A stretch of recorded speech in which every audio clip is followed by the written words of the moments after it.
Do you want to throw your laptop directly at the wall when you hear vague advice like, take more initiative?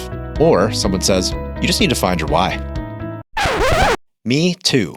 I hate wasted time, so I'm not going to waste yours. This is New Game Careers, the no bullshit truth about how decision makers actually decide who to hire and promote. And everything we cover is based on my experience going from entry level to senior leadership. Today we're talking about good things leaders should always do. We'll also cover 3 things leaders should never do, and also 3 leadership myths. But really, this whole episode comes down to one test. Is your boss helping build your career, or is it time to bail? If you want to level up, you have to stop playing the game you're handed and start playing the game you choose. Quick disclaimer before we start today. I am very, very passionate about this topic, so there's going to be very little filter. So if you're offended by adult language, maybe not the best episode for you. Because today we're talking about leadership. And that means good bosses, that means bad bosses, the ones that'll change your life. We'll also talk about the ones where you're like, I don't know what crimes against humanity I must have committed in a past life to deserve this because this person is making my life a living hell. And everything in between. So let's get started. The first thing people need to understand about bosses and leaders is this. They are one of the biggest deciding factors in somebody's entire life and their well-being because they control one of the most valuable resources on planet Earth, and that's people's time. And having an amazing leader can change somebody's life forever, but having a terrible leader can make your life a living fucking hell. And leadership is not a buzzword that you see on LinkedIn, and it's not a title or the next rung on your ladder. It's the opportunity to potentially change somebody's life. And it's happened to me. That's what I aspire to be, but look, I can also ruin your life too. This is 40 hours a week. But here's the thing. I don't care if you're on Wall Street or you sell fucking dog food. Being a leader is a privilege. It's not a right. And it's always a big deal because that's 35% of your employees' waking hours every single week. And if you can teach people things like discipline or change their perspective from pessimistic to positive, that sticks with them forever. But conversely, if you're an asshole and you don't lead by example and you're on a power trip, you can take a positive person and break them down and make them pessimistic and erode their discipline. And I know the difference between a boss who helps people grow and a boss who's in it for them. So today, we're going to talk about the difference between both and how to tell when it's time to bail. I'm Bobby. I'm the founder of New Game Careers, and this podcast is about making you more promotable and more hireable. Everything's based on my experience going from the clueless guy asking what Outlook was on his first day to a 3-time director who's now led over 100 people. And if you want the exact yes or no actions for your next role or promotion, you can check out newgamecareers.com. But for now, let's get into it. So let's start with the 3 things leaders should absolutely do. And for the record, this episode is kind of going to be twofold. So first, it's going to help you identify whether you're in a situation where you should stay or go based on your boss, but it's also advice to the people that are leaders themselves. The first thing good leaders should do is act as though every single action they take could be a universal law for their entire team in that exact same situation, and not just sometimes. Every fucking action you take, because how you do one thing as a leader is how you do everything. And every standard you ignore becomes permission for other people to ignore it too. And if you expect people to show up at 8, look, you better be there at 8. And if you expect people to be in the office, your ass needs to be in the office too.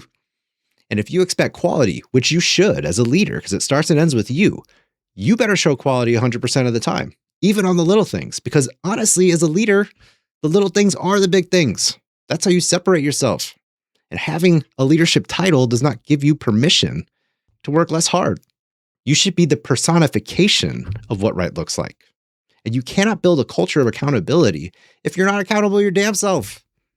Because accountability is trust. And look, trust is the currency of every relationship inside work and out. So if you want to be trusted and you want to be a leader, I want you to ask yourself about 37 times a day, even when nobody's looking, especially when nobody's looking. Could I make this action a universal law that my entire team should follow in this exact same situation? And honestly, if the answer is no, you shouldn't be doing it. Try again. Now, the second thing good leaders do is prioritize their team's success above everything, which actually means leading them to success. Good leaders don't just tell people what to do. They actually teach them what to do. And hiring is on you. So your team, and whether you have the right person on your team, that's dependent on you. But training is on you too. Coaching is on you too. And if you keep somebody with a shitty attitude just because they do that one report really well, look, you're letting your entire team down. That's putting lipstick on a pig. And now everybody else has to smell the pig. So the whole point is this: everything is your fault. Everything. But conversely, when your team succeeds, you need to be singing their praises and be their biggest cheerleader. Because if you want to have an environment where people are excited about having wins and being successful and doing the things they need to do, you have to always sing their praises. Because happy people and competent and well-trained people create results. It's not the other way around. And if your team fails, that is your failure. If your team is confused, that's on you. If your team is scared to make decisions, that's on you. So your job is not to be the superhero. Look, you're human too. But your job is to build a team that gets stronger because you are there. And my personal dream for every team I've ever had is for them to stop and say, Bob, you are officially completely fucking worthless to us. And I would be like, okay, sweet. That means it worked. Because look, I am responsible for my team. Yeah, sure, everybody's responsible for their own decisions, but at the end of the day, you put those people there and you train them and you lead them on what's right and wrong and what right looks like at the end of the day. And if your team is happy and firing on all cylinders and they're doing their things and they love their job and they like who they work for, look, everything else is going to fall into place. But make no mistake, your team's happiness hinges on you. They don't work for a company. They work for a person. And that person is their boss, which is exactly why you have to prioritize your team's success above everything else. And if you can do that, it shows because you're only one person. But if you have a team that's creating results, look, people are going to be able to see that very easily. Now, the third thing good leaders do, that's maintain and hone emotional intelligence. I cannot overstate the importance of emotional intelligence for a leader. This is probably honestly the most important trait in leadership because you are not just managing tasks.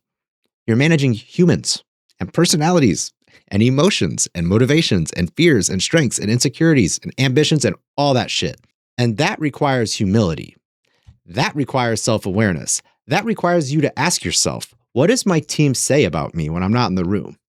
Because if you've never asked that question, now is the right time. And so is every single day. And a lot of leaders get this fucked up. They think because they're in the leadership role, you can make exceptions for your behavior, or it doesn't matter when you fuck off on something, or it doesn't matter when you don't show up to that meeting, or it doesn't matter when your email looks like something that you wrote in the 6th grade. I'm going to tell you right now, it matters more than anything else because you're setting the standard. And how you show up on that one day when you're pissed off and you're acting like a psycho, like the whole team can feel that. So sure, you might have the boss title, but you have to be able to stop and eject and say, what do people really honestly think about me when I'm not there? What do those conversations look like?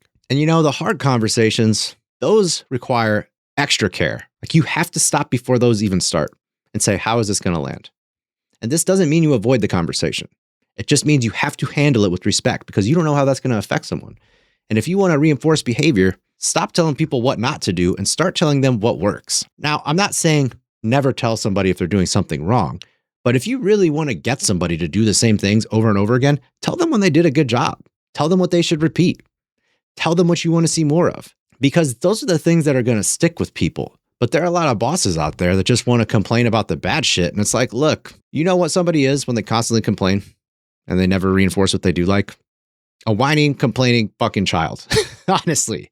So if you can have the situational awareness and gratitude and wherewithal to tell people when they're killing it, you're going to have an environment that's not just going to be better for your team, but you will get better results. I guarantee it.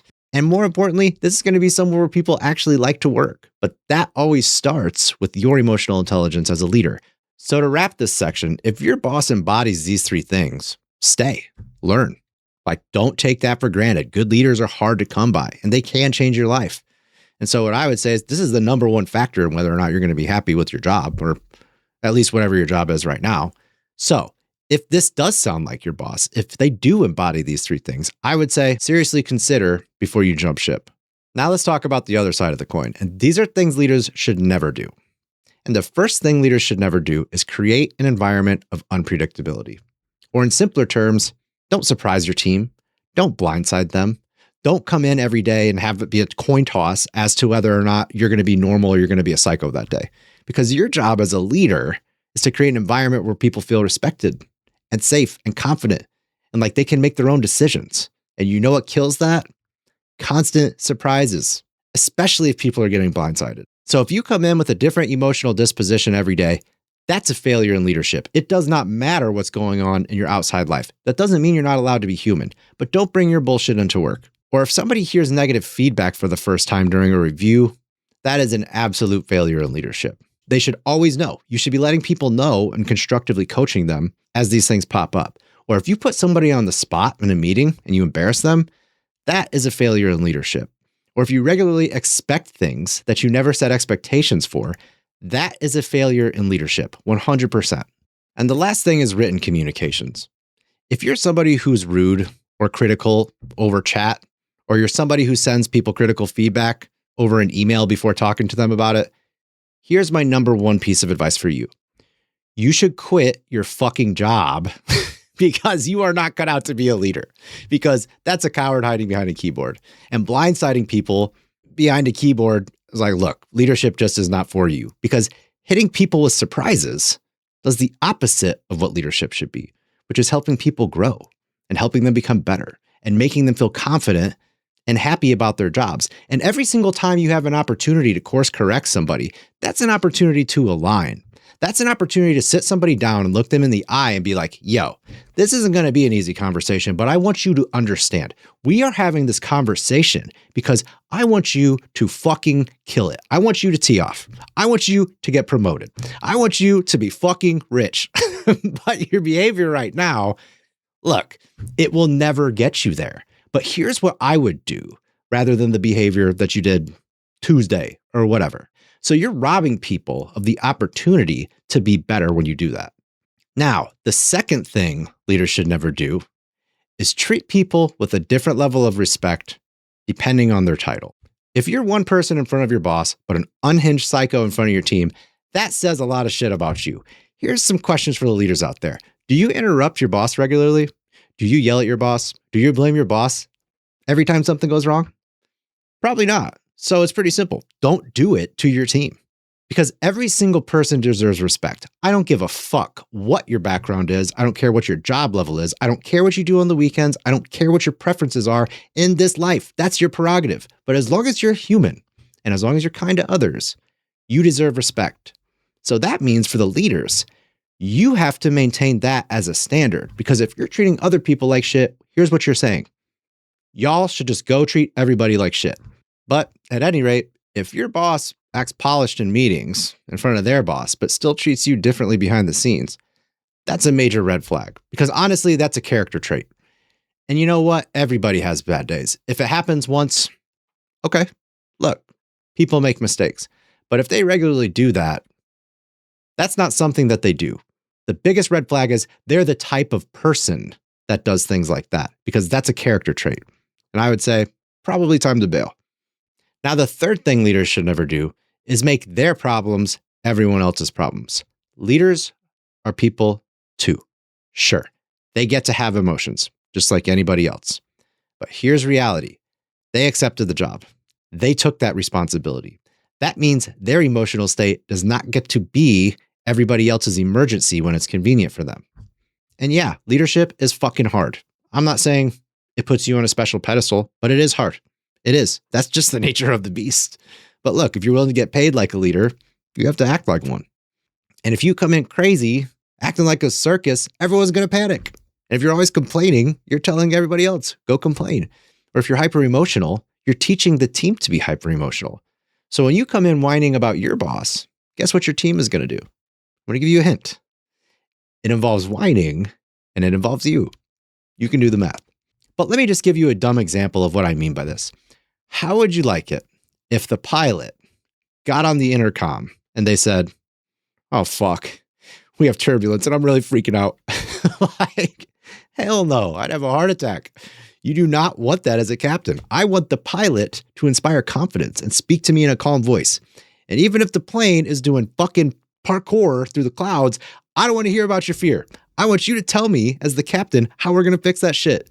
And it's the same way as a boss. And look, I'm not saying you have to withhold information from your teams. I'm not saying lie to them, but you have to be confidence inspiring as a leader, because if you can't figure it out, who's going to figure it out? And that creates hopelessness, and nobody likes to feel hopeless, whether you're a leader or not. But the important thing is your tone sets the tone for everybody. If you walk in the room steady, the room has a chance to stay steady. If you walk in spiraling, they have two problems: the actual problem, and then your emotional inability to handle the problem. And as a leader, you are there to be the master fucking problem solver. It starts with you. You are the person who helps fix what's broken. You are not the person who brings what's broken to your team and flips out about it. So the bottom line is this: you're there to be the voice of reason and to help your team above everything else. And if you use your team as an outlet for your emotions, you don't need better luck.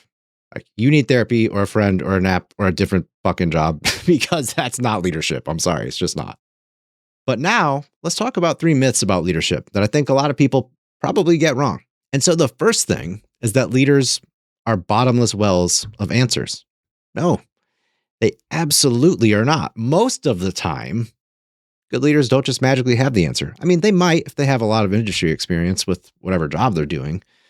But I can promise you, above anything else, is they're really good at knowing how to get the answer or how to get there. Leadership isn't even about having every answer. It's about being able to ask the right questions and find the right people and gather the right information to move through the uncertainty or whatever it is you're dealing with to figure out what the answer is. So all that just to say, don't prop them up on a pedestal and think that they're just an infinite wealth of information. They're not. They're a person just like you. Good leaders just know how to stay calm and figure out what the right answer is. Now, the second myth is that leaders are somehow different from everybody else. They are not. They are no better than you. They get sauce on their face when they eat wings, and sometimes they open the cupboard and see that their dumbass left the milk in there with the bowls.